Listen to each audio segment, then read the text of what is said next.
Rosemary is a small shrub that stays green all year round.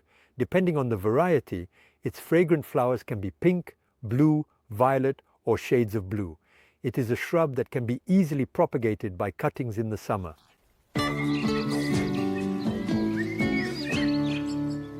Rosemary has many culinary uses in grilling with meats and with fish. It flavors potatoes, tomatoes, and eggplants, which is why it's beneficial to have several plants in your garden.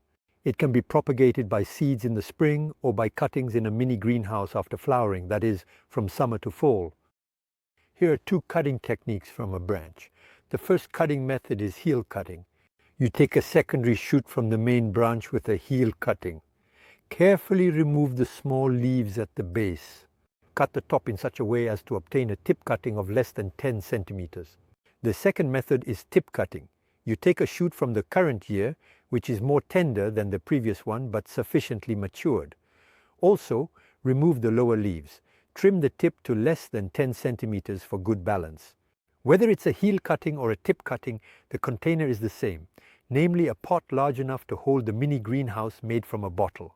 The pot is perforated and drained with a layer of clay pebbles, as rosemary hates having its roots in water. Use semi-cutting compost with a quarter of very fine river sand to further lighten the substrates that you mix carefully and thoroughly. Insert the cuttings 2 to 3 centimeters deep without burying the leaves. Firm the soil around the cutting so that it stands upright. Place the cutting pots on a saucer. Cut the base of a plastic bottle and place it over the cuttings. This is a form of smothered culture. The mini greenhouse bottle should be kept closed with the cap for at least 1 to 2 weeks. Feel free to add a little bit more sand around the bottle to keep it securely sealed. Water the substrate around the bottle, maintaining constant humidity thanks to the stifling cultivation method. This humidity inside prevents the leaves from drying out. Once you have finished your cuttings, you will place the pots in partial shade so they are not exposed to full sun and do not burn inside the bottle, a bottle that you will leave for a month.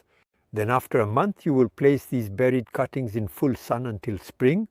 They will spend the winter outside.